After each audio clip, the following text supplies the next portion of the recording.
guys ready for this? Drop it.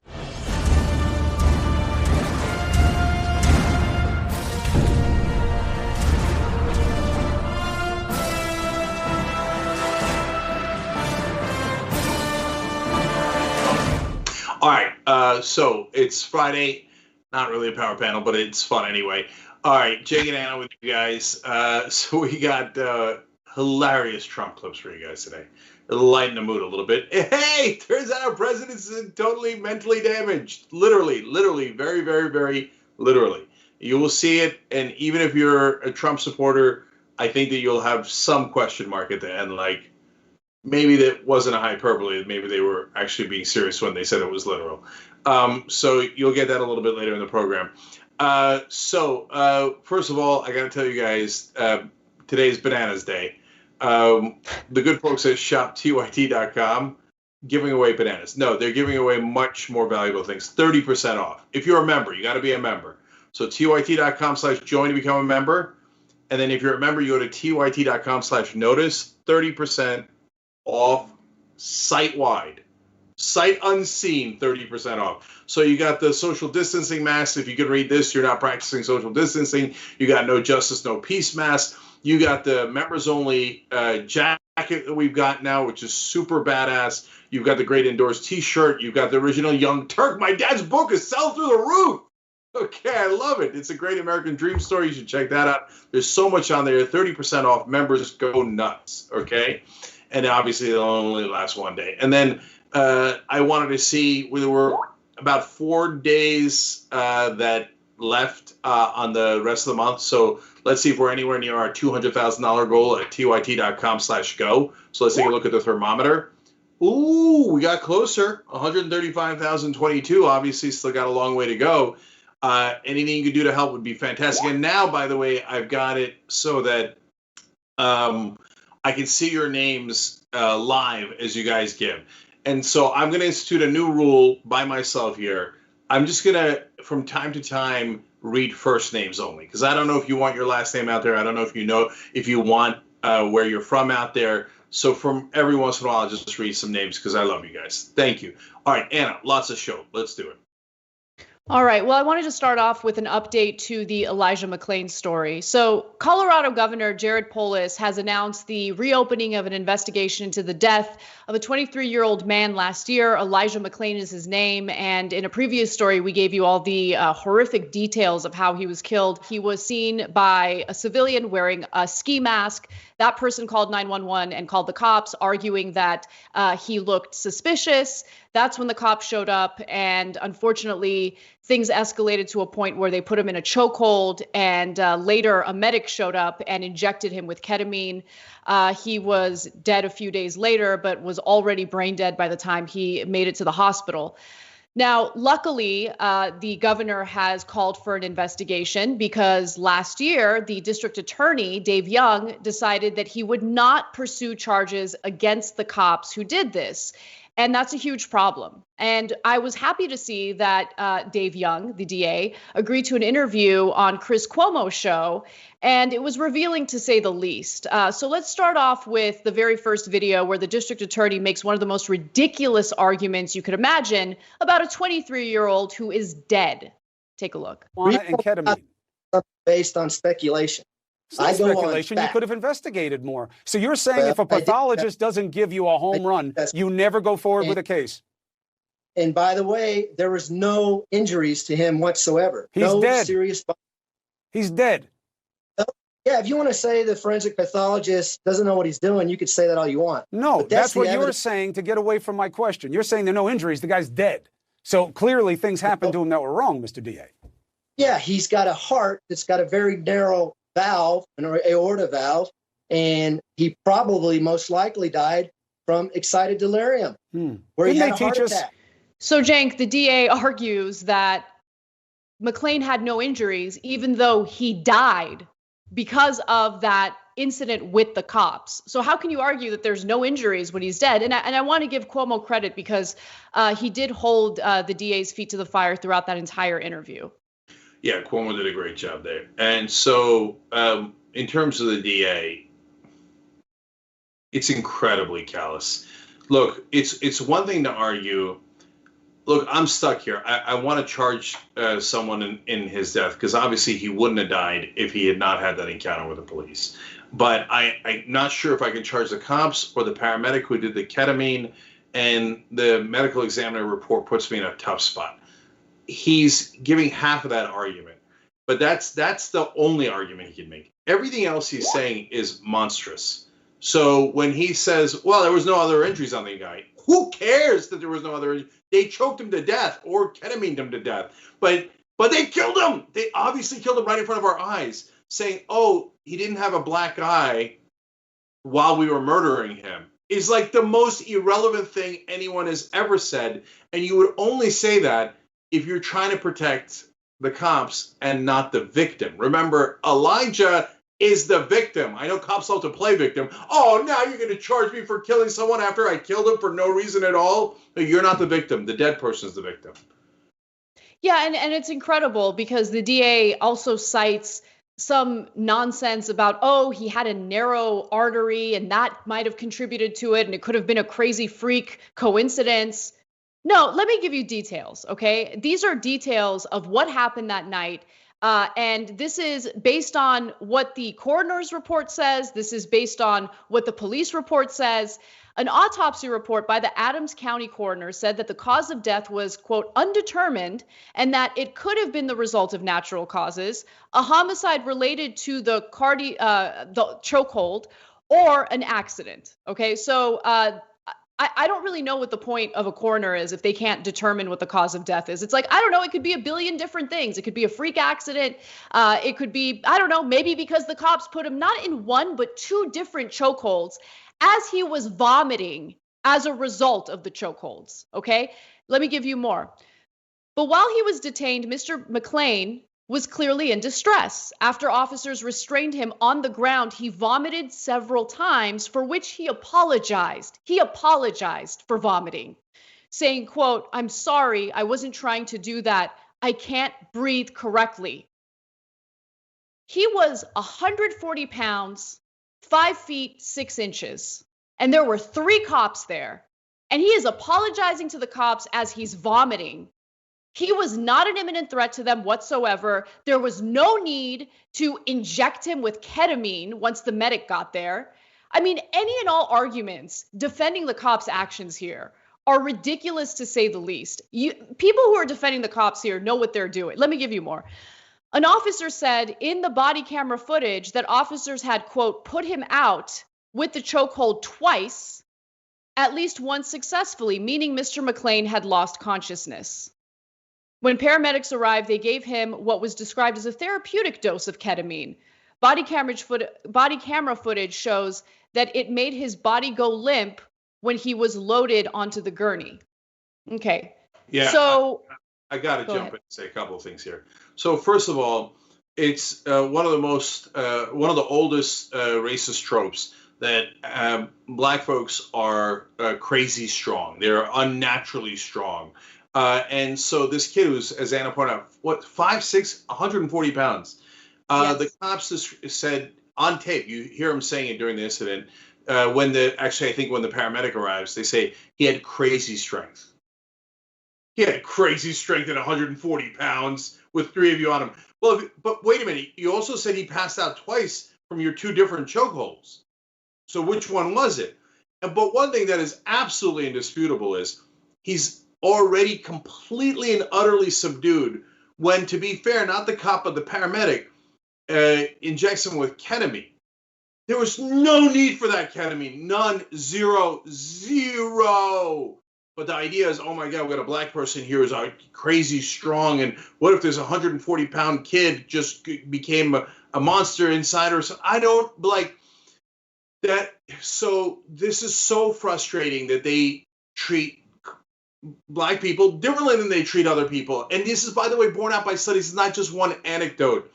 Yes, in studies, people in general think that black people are stronger than they actually are, older than they actually are by an average of 4 years. And it goes on. And so if he's already vomited, he's already apologized to you for vomiting. He's saying he can't breathe.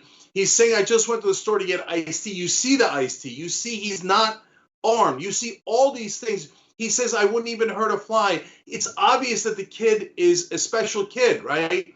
He's not saying things that are normal. He's saying things that you would expect from someone who's kind of a gentle soul, if you will, right? Yeah, definitely. And they keep pounding him. They keep pounding him. And then after he's already passed out, then they hit him with the ketamine. And then the DA has the temerity to come out and say, well, other than killing him, they didn't injure him.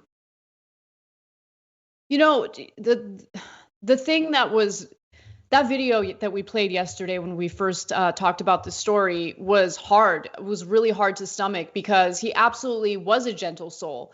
You know, one of the things that he liked to do was play the violin for cats at animal shelters so they wouldn't feel lonely. And look, I don't care if someone's a good person or a bad person. No one deserves to be killed like that by cops. But I bring that up only to make a point about how gentle he was as a person. And while they were choking him, he kept saying, I'm an introvert, and I'm different. And and while he did that so cats wouldn't feel lonely at shelters, he essentially died alone in absolute terror as cops were choking him out and medics were injecting him with ketamine. And to know that a person who's supposed to carry out justice in cases like this, the district attorney, just like washed his hands of it and didn't think that it was a big deal and didn't press charges, shows you how the system is rotten to the core. It's not just about the cops. It's about the prosecutors who have these friendly relationships with the cops, right? Because the DA, throughout this entire interview with Chris Cuomo, felt the need to defend the cops and just make up nonsense about, what else could have possibly contributed to the death of this 23-year-old man. All right, I want to go to this next video because here Dave Young makes the argument that he couldn't prove the case if he wanted to try. Take a look. I have to prove beyond a reasonable doubt that the actions of those officers killed Elijah McClain. What if I do that? What if you could just show that it contributed to it? And that forensic autopsy report and the forensic pathologist who indicated to detectives that this young man could have died the next day by mowing his lawn. How do I overcome that? I do not see that in the report anywhere. He did not say the guy could have dropped dead mowing his lawn the next day, not in any of the stuff that you offered. You still have to prove that they caused his death by their negligence acts. But you don't think the choke had anything to do with why he died? There were no injuries to his neck. The man was alive after that happened. But then why do you think he died? Well, that's the question that we don't know. And in my business, I can't take a case to court that we don't know the answers to those questions. No. Let me just be super clear. Dave Young's a piece of crap. And so he could have died the next day mowing the lawn. No, that's not true. The coroner never said that. You made that up. That's you dismissing it like, who cares? He could have dropped dead the next. He's 23 years old. He had no health problems. This total nonsense, a total utter lie to help his cop buddies. Because when us regular human beings that have empathy watch that tape, your heart breaks into. It's so obvious they shouldn't be attacking the kid. And the DA watches that and goes, oh, attaboys. Who cares? I don't see anything wrong. So look, as a society, let's make a decision, okay? By the way, just to be, this is very important on the technical point. The coroner actually said that his carotid artery was partially blocked, and that might have led to his death. It wasn't partially blocked for no reason. It was partially blocked because they just did the chokehold on his carotid artery twice until he passed out twice. And then the DA turns around and goes, I don't know. I mean, maybe it could have been through mowing the lawn. What do you mean you don't know? And by the way, Cuomo with another good question there. It's not binary. You don't have to say, murder one or nothing. You could say negligent homicide. There's a lot of different variations. And you could say what they did contributed to the death and charge them on that. You could look. You should definitely look at the paramedic as well who did the ketamine. So he doesn't want to do any of that. And we as a society have to decide, is it that those cops acted in a way that is completely out of control and they were not taught that and they're just brutal maniacs? Or did we teach them to do that? And so I get it if the cops say, hey, listen, man, you did the training on me. You told me to choke out people. You told me black people were more dangerous. You told me all these things, and then I go and do it, and then you arrest me. So then don't tell them to do that stuff. But it's not. In this case, sorry to interrupt you, Cenk. We do tell them to do that. We do tell them. No, we do. We do. Use excessive violence at every turn. No, I'm not denying that the training is a problem. I'm not denying that at all. But one of the details of the story that really stood out to me was that the cops reported his weight as 80 pounds heavier than he really is. And the reason why I bring that up is because it's the perception that they have of black people, right? It goes back to what you said earlier about how they perceive them to be bigger and stronger and more dangerous than they are. And so there is a bias there that's very real that needs to be addressed. There's a problem with the training. There's no question about it. There's a problem with how these cases don't get prosecuted. There's a problem with our criminal justice system and how these district attorneys feel that these cops, regardless of what they do, are untouchable. I mean, the entire system needs to be looked at. It's not just about the training, and I know you weren't saying that, but there's clearly a racial bias by these cops if they're going to report that this 140-pound 23-year-old was actually 80 pounds heavier than he really was. Yeah, look, one more thing, just as a matter of the training. So if you ran into a kid like that and you thought there's some chance he's got a ski mask on, it's August, that he's up to no good. You, as a normal human being, you might go up to him and you might have a conversation. And when he says, I'm an introvert, please don't touch me, and he tells you all the things that you saw on the tape, I would hope that almost no one would have the human reaction of tackling him and then choking him and then injecting him with ketamine. Almost no one. I mean, if they do, they're maniacs, sociopaths, right? But we teach the cops, he kept walking. Turns out he was listening to music. He didn't even hear the cops. Okay. It could be that he's listening to music. Who cares? Tackle him, choke him, right? It could be that, he could be a different kind of kid. And he says, I'm a different kind of person, right? Who cares? Throw him to the ground, choke him. Throw him to the ground, choke him. That's what we always teach them. Throw him to the ground and kick the living crap out of him and maybe kill them if you think they're defying your orders for half a second.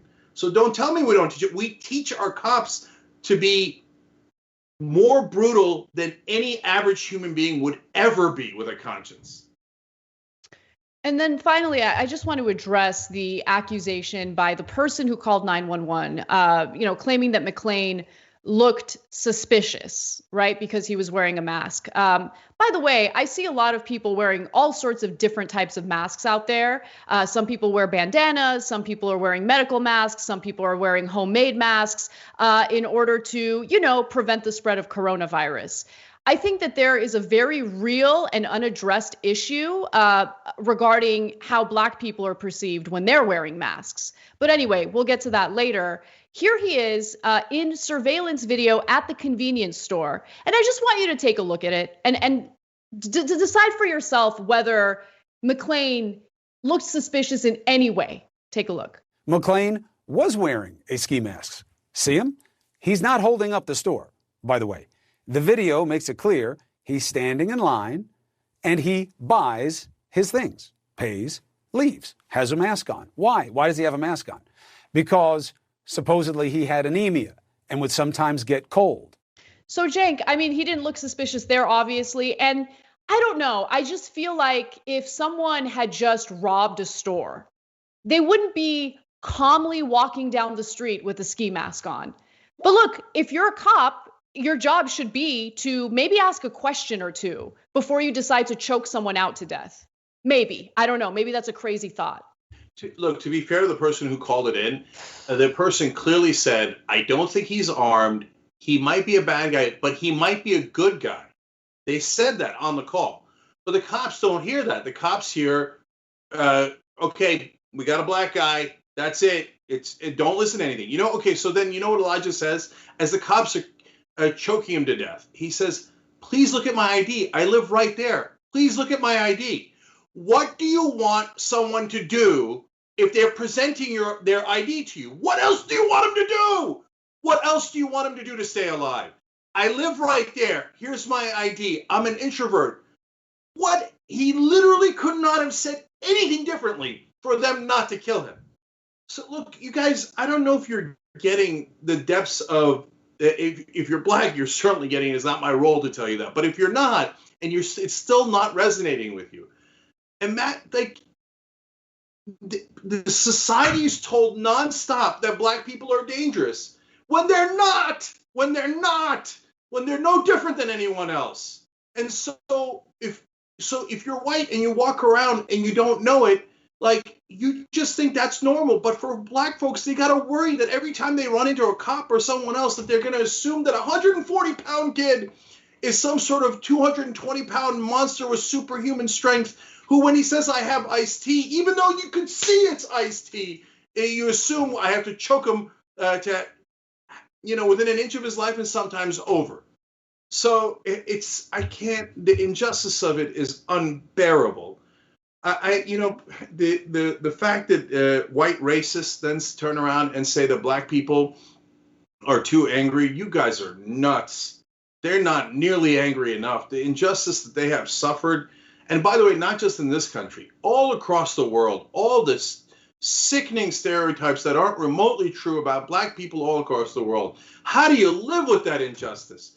That's now 2 young black boys who were killed carrying iced tea home.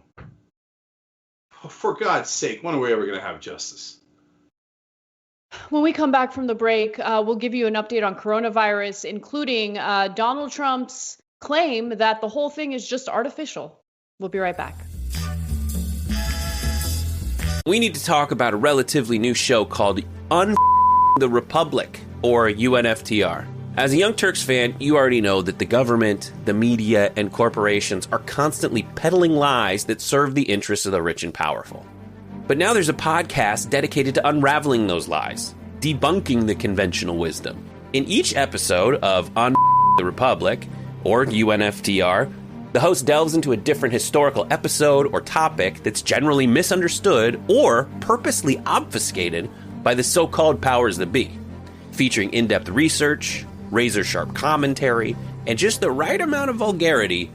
The UNFTR podcast takes a sledgehammer to what you thought you knew about some of the nation's most sacred historical cows. But don't just take my word for it. The New York Times described UNFTR as consistently compelling and educational, aiming to challenge conventional wisdom and upend the historical narratives that were taught in school. For as the great philosopher Yoda once put it, you must unlearn what you have learned. And that's true whether you're in Jedi training or you're uprooting and exposing all the propaganda and disinformation you've been fed over the course of your lifetime. So search for UNFTR in your podcast app today and get ready to get informed, angered, and entertained all at the same time.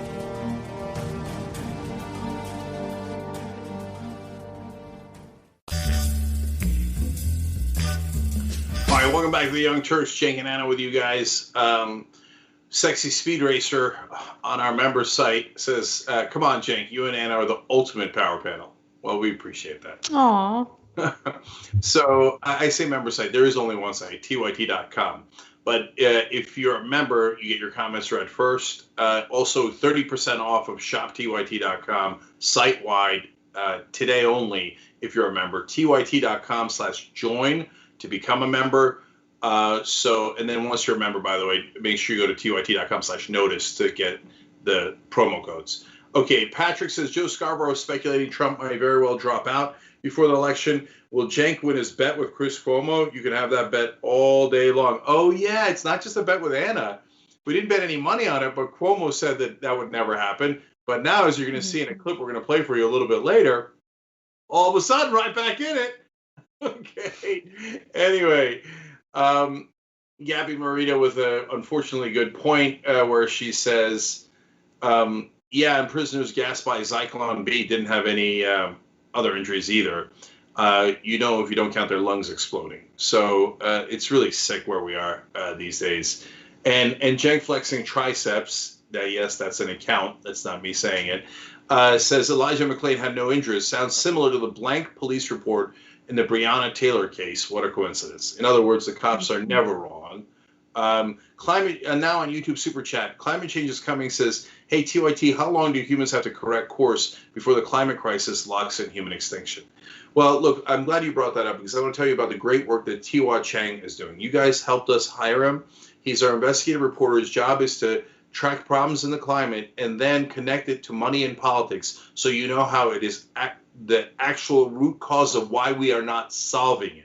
So please check out his great reporting at tyt.com/investigates. He and our managing editor, Jonathan Larson, do videos as well. They also give their perspective on different things. And Tiwa, obviously, being Asian, is giving his perspective these days on how he perceives things. But please check out his environmental reporting, tyt.com/investigates. And thank you, everybody, for putting that together. And by the way, if you want to join, you could, if you're on YouTube, you could just hit the join button below, too. And so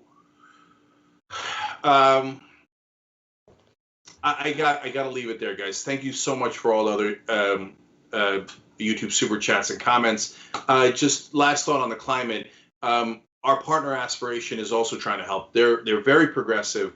They're a financial institution. You can put your money there. They have great rates, but they also, every time you open an account, they plant 10 trees. There's just like this massive TYT/Aspiration forest already with tens of thousands of trees, and you could help fix the planet that way as well. And you could plant more trees as you use the account. It's fossil fuel free. So aspiration.com/TYT. It's a great way to go. And if you have the account, please keep using it so it helps the environment. All right, Anna, go ahead.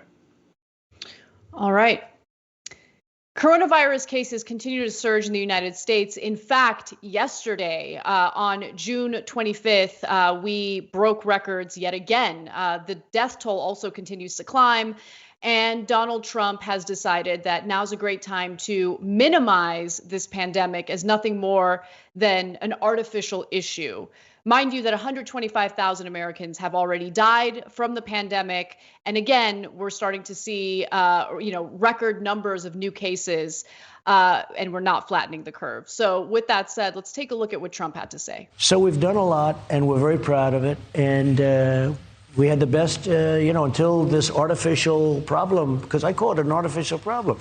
We had to turn off our country to save millions of lives, and now we've turned it back on. And it's coming back much faster than anybody thought possible. So, Cenk, yesterday alone, we found out that there were 40,000 new cases of coronavirus. That's the most new cases recorded in a single day. And 125,000 Americans are dead because of this pandemic and because of Donald Trump's inaction, incompetence, lack of leadership.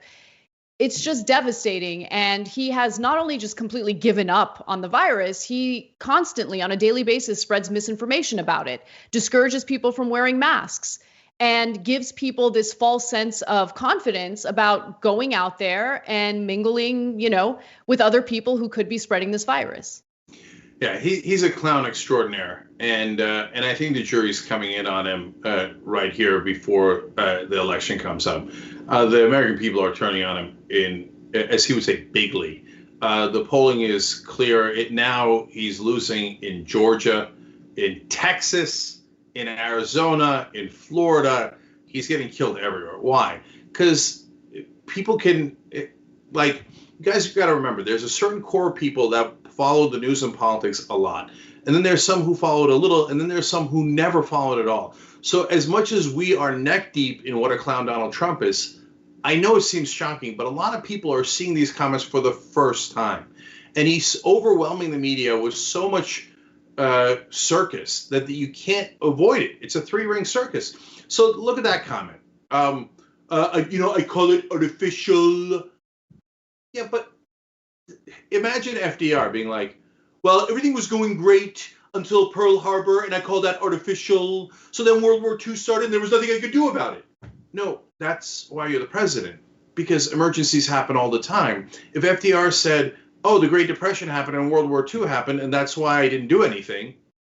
No, that's why you're supposed to do something. You're supposed to be in charge and lead us out of it instead of going, I call it artificial, and everything was going great. Well, your job isn't just to sit there like a lump on a log. Your job is to actually fix things when emergencies come up because you are the leader. Of course, he couldn't lead his way out of a wet paper bag, 6 bankruptcies, and the only person he cares about is Donald J. Trump. That's why he doesn't care about your lives. And that's why when you have an emergency like this, he goes, beep, beep, beep, beep, beep, beep, beep, beep. So there is a tiny, tiny, tiny bit of good news because of the fact that healthcare providers, doctors, nurses are a little more experienced in dealing with coronavirus cases. And the majority of new cases are among young people who are less likely to die from coronavirus. So even though we're seeing record numbers of new coronavirus cases, when you look at the number of deaths per day, they have dropped dramatically compared to what we experienced in mid-April. So deaths from the coronavirus in the United States are down to, by the way, this is still devastating, but about 600 deaths per day compared to 2,200 deaths in mid-April. So that is some evidence to indicate that it is younger people who are contracting this virus and spreading this virus because they're out and about, they're not staying home. And this is also kind of left out of the conversation. Many of them can't stay home because so many of these states have prematurely opened businesses back up. And if you're a young person who relies on that job, you have no choice but to go to work. And if you say, no, I don't feel comfortable going to work, I'm worried about this virus, I'm not going to do it, you are not going to qualify for unemployment insurance or any type of financial relief. So that's part of the equation that needs to be discussed as well. Also, while it is the official record that about 2.5 million Americans have contracted the virus, the truth is healthcare providers are saying, or healthcare experts, I should say, are saying that about 20 million Americans are infected with the virus. It's just that many people don't know. And many people can be asymptomatic while they go out there and continue to spread it. By the way, when it comes to prematurely opening businesses back up, the majority of Americans have been on the side of reason. A new ABC Ipsos poll showed that 56% of Americans believe that the country is opening back up too quickly with no vaccine and no cure available for COVID-19. Okay, so I'm going to make a little bit of a morbid prediction here, and as almost always, I hope I'm wrong. So Trump did something similar, but he went in the opposite direction. He said when this came up, soon we'll have no cases. Then they bragged, oh, well, if we only have 60,000 deaths, it's going to be great. If we have 80,000 deaths, great. 100, 120. Now it's at 125. They've blown past all of it. But I'm telling you right now, the fact that there's only 600 deaths per day in America from coronavirus is not going to hold. So yes, it is infecting younger people, as Anna pointed out. Older people die at greater rates. That's why even though we have record cases today, we don't have record deaths. But it's going to catch up because those folks, unfortunately, are going to spread it to older people. And remember, if you get it today, you don't die today. There's a process, and it takes some period of time. You go to the hospital and probably die about a couple of weeks later. This is super morbid, and I hope none of this happens. But likely, it'll take a little time, but they will infect some percentage of older people. They'll go to the hospital. So in about 2 to 4 weeks, my guess is we're going to start having record number of deaths.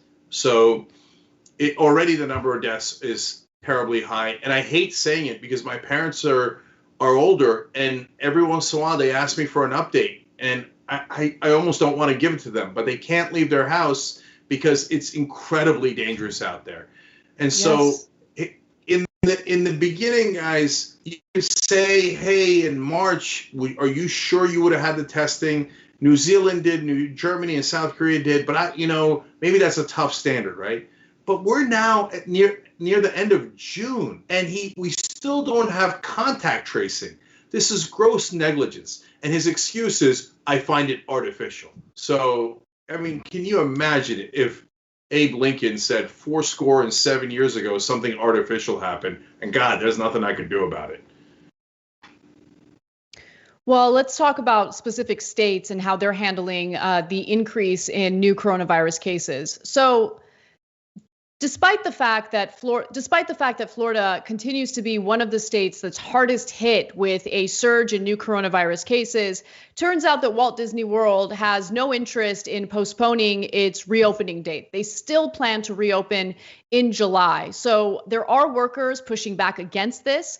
Workers are pushing back, claiming that reopening puts public health at risk, as Florida has reported a record single-day increase in coronavirus cases 4 times in the past week, with back-to-back days of over 5,000 new cases on Wednesday and Thursday. So the Florida Department of Health reported that the state confirmed 8,942 new cases of coronavirus on June 25th, breaking a record set earlier this week. The Florida Health Department also reported a frightening rise in the rate of positive test results. On Thursday, 13.1% of test results came back positive, compared to 8.9% on Wednesday, confounding Donald Trump's recent assertions, repeated on Thursday, that, quote, if you did not do testing, you would not have cases. I mean, it's just the argument that, oh, no, we've been doing everything right. The only reason why we're seeing an uptick in cases is because we've improved testing. No, in multiple cases, health experts have shown that even with the same amount of testing, we're seeing an uptick, a significant increase in new coronavirus cases. So, guys, unfortunately, more bad predictions now because we now have record number of cases, worse than we ever had, including in March and April. I think we will soon see record number of deaths because it takes a while for the deaths to catch up. I hope I'm wrong about that. But now, even with Texas and Florida saying, okay, we got to close the bars. I mean, it's literally the least they can do. But those are rabid right-wing governors, and they don't want to admit anything. And in fact, right now, the right wing is yelling at Abbott, who's a unreal right-winger, and they say, not enough. No, you won't drive us over the cliff as fast as we want to drive over the cliff. So another thing that's going to happen is they've got to relent because it's a record number of cases. So we're going to have to close the economy back down, which is brutal. Nobody wants that. Number one, we're all going crazy inside the houses. It's not a right-wing, left-wing thing, guys. Right-wing, you're not the only one who wants freedom. Yes, we want to be able to see our family and friends. We want to be able to travel. We want to be able to go to restaurants. We want to do all those things. And yes, when we reclose, what's going to happen to all the Disney workers? We care about that. And are they going to get fired? Are they not going to get fired? How are they going to pay the bills? We care about these things. But we care about their lives more. So we're not going to have a choice. Even the most right-wing governors don't have a choice. So brace for impact. There is no plan right now. The Republicans don't have a plan, and Trump certainly doesn't have a plan for when we shut this thing back down. It is going to be an epic disaster. And just a few more, details about what's happening across the country, because while Disney World is still set to open in July, Disneyland in California, where there's also a significant surge in new coronavirus cases, has decided to postpone its reopening indefinitely. They were planning on reopening on July 17th. That is no longer the case. They have not given a specific date on reopening, which I think is the responsible thing to do. And Dr. Anthony Fauci said today that one of the problems, yes, is that some states opened prematurely, but then there are states like California, for instance, that took all the precautions, opened back up slowly, but people aren't taking the virus seriously anymore. They're not wearing masks when they go out, especially young people, and they're not really listening to or taking seriously the social distancing guidelines. And yes, you're right. In Texas, finally, Governor Greg Abbott has decided to shut down bars because of the virus spreading so quickly, but he has also decided to leave restaurants open. They'll remain open at 50% capacity, taking it down from 75% capacity. And he's also banned outdoor public gatherings of 100 people or more, which sounds like a pretty high number, to be honest with you. But, he went from refusing to shut anything down to bending just a little bit. And I think that is due to public pressure and the sheer numbers. For instance, on Thursday, Texas saw another record number of new cases, 5,996, as well as hospitalizations, 4,739. The hospitalization number set a record for the 14th straight day. So when you see all these people hospitalized and you see these hospitals completely overwhelmed with new coronavirus patients, you have no choice but to do the responsible thing. I just don't think that Greg Abbott has gone far enough. Look, I hate what it's doing to small businesses and to all of us and to the entire economy. But just do three things, please. And it makes a massive difference. Mask, social distancing, and do not stay indoors with other people for a long time. The air conditioning and other things circulated in the air, that is totally proven. So like, I'm not as worried about the surfaces anymore. There's new information about that. There's new information on a lot of things. We thought maybe if you get it, you can get it again. It looks like that's not really the case. But if you do those three things, the mask, the social distancing, and not staying indoors too long with other people, you improve your chances of not getting it a lot. And then you can function in the world a little bit better, right? But if you're ignoring those things, you're inviting disaster for yourself and everyone you know. When we come back from the break, we'll give you more news, including Donald Trump's absolutely disastrous town hall on Fox. And then in the post-game show today, we will share some video of young women testifying against wearing masks in Florida. You don't want to miss that video. It's awesome. You can become a member by going to tyt.com/join. At TYT, we frequently talk about all the ways that big tech companies are taking control of our online lives, constantly monitoring us and storing and selling our data. But that doesn't mean we have to let them. It's possible to stay anonymous online and hide your data from the prying eyes of big tech. And one of the best ways is with ExpressVPN. ExpressVPN hides your IP address, making your active ID more difficult to trace and sell to advertisers. ExpressVPN also encrypts 100% of your network data to protect you from eavesdroppers and cyber criminals. And it's also easy to install. A single mouse click protects all your devices. But listen, guys, this is important. ExpressVPN is rated #1 by CNET and Wired magazine. So take back control of your life online and secure your data with a top VPN solution available, ExpressVPN. And if you go to expressvpn.com/TYT, you can get 3 extra months for free with this exclusive link just for TYT fans. That's expressvpn.com/TYT. Check it out today. Back on the Young Turks, Cenk and Anna with you guys. So just time for a couple of comments. In the member section, Bill Barr is a sad Muppet, writes in, didn't Herbert Hoover not do anything about the Great Depression? I believe that was the reason why he lost. You are correct. Robert says, how do you like that for a Freudian slip on myself? Cenk's Trump impersonation sounds more like a comic book guy on The Simpsons. Okay, fair enough. Gage Foley on YouTube Super Chat. I see you, brother. I'll look into Stone Child Chief Stick. I don't want to claim things on air that I haven't researched yet, but I will look into it, Gage. Thank you. And 00083 says, Cenk, the system is totally broken. It can't fix itself. The whole thing needs to be torn down and rebuilt. Well, that's exactly why I decided that I agree with the slogan, defund the police. I talked about it on yesterday's show. Last one, WM Black writes in, first time, no, I'll read 2 more. WM Black says, first time watching live, and I'm stoked. Thank you for watching live. That makes a difference, and we appreciate it. Last one is Steve Pipp writing in, take my money and my love, TYT. All the haters in here can suck on this.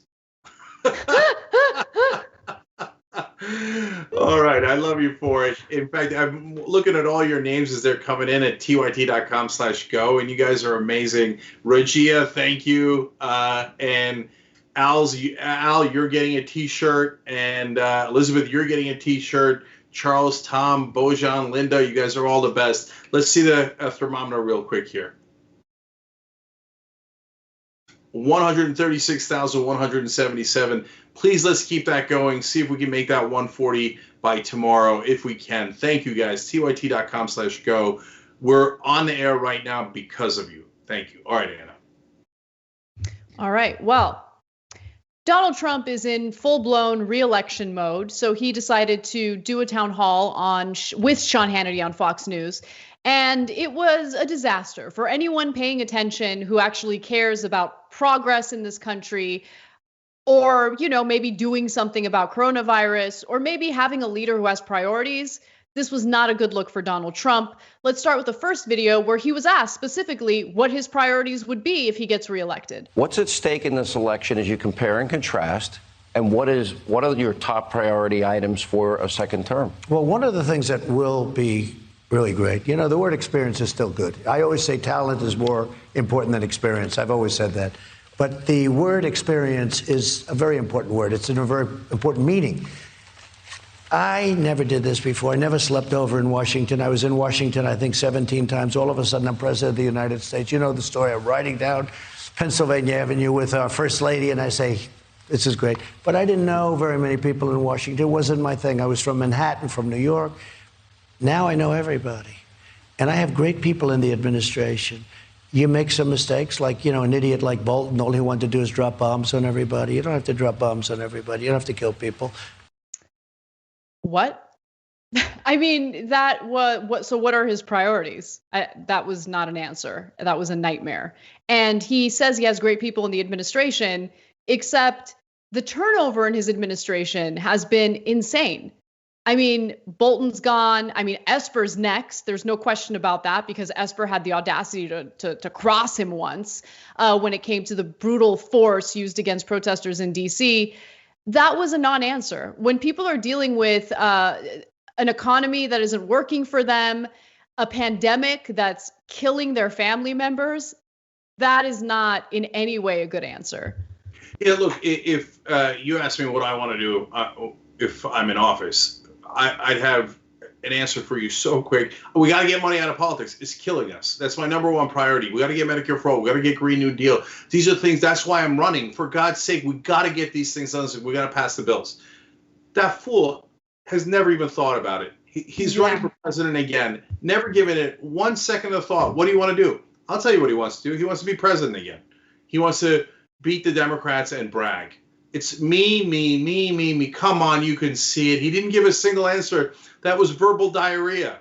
I'll tell you what, you remember that great story where I was going down Pennsylvania Avenue and I said, this is great? That's not a story.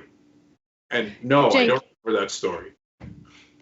If you were to give him truth serum, shout out to Ida Rodriguez's awesome podcast, and ask him, what are your true priorities if you get reelected? How do you plan on using the executive branch to enrich yourself financially? He's thought about that. There's no question he's thought about that, because that's all he thinks about. That's such a great point, Anna. If you told him, okay, be honest, give me your 3 top priorities if you're elected president, he'd probably think, what am I going to get out of Turkey, Saudi Arabia, Russia, etc.? What buildings am I going to build afterwards, etc.? Well, how about the American people? American people. And now whenever I see him, I can't get Sarah Cooper out of my head. If you've seen her on Twitter or TikTok, she does those great impersonations of him. And so now when I'm listening to him, I'm seeing her going, I remember this great story. Well, I was going down Pennsylvania Avenue, and then I said, this is great. And now I know a lot of people. I've always said that talent was the most important, but now I think experience is also important. What is that? What is that? That's I don't know if he ever had any mental acuity to begin with, but whatever he's had, if he ever had any, it's gone, long gone. Well, one of the many things he does not prioritize is doing something about coronavirus. We've obviously seen that firsthand, especially lately. And so he was asked about coronavirus, and here's what he had to say. So we have more cases because we do the greatest testing. If we didn't do testing, we'd have no cases. Other countries, they don't test millions. So up to almost 30 million tests. So when you do 30 million, you're going to have a kid with the sniffles, and they'll say it's coronavirus, whatever you want to call it. I said the other night, there are so many names to this. I could name 19 names, like Corona 19, but I could name 19 names. I got to say, no. One of the 19 names is not Corona 19. It's COVID-19 or coronavirus. No one calls it Corona 19. He's such an idiot. And who cares how many names it has? Why is that relevant to the story? It has so many names. And no, but most importantly, you would still have coronavirus if you didn't test anyone. There's, at this point, the latest number I just saw right before, as we're going live, 127,000 dead in America. If you didn't test a single person, those 127,000 would still be dead from coronavirus. What he's saying is, I don't care if they die. I just don't want you to call it coronavirus because I don't want to be blamed for it. You are a pathetic excuse for a human being, let alone a leader. So, Cenk, it's actually worse than that, right? Because this is something that I've been seeing, honestly, spreading the most on Facebook. And a loved one actually made this statement to me, and I realized how much of that kind of information is really seeping into the public's consciousness. What he's doing there is trying to make people question the validity of the coronavirus confirmations or cases, right? So the person in my life who came to me was like, oh, I heard that hospitals are being pressured to refer to all of these illnesses as coronavirus, when in reality, it's not coronavirus, just to inflate the numbers. And so that's what he's doing there when he's like, you got a kid and he's got the sniffles and they say coronavirus. No, that's not how it works. People get these giant cotton swabs jammed up their noses, and a test is done, an actual COVID-19 test is done to determine whether that individual has COVID-19 or maybe something else, right?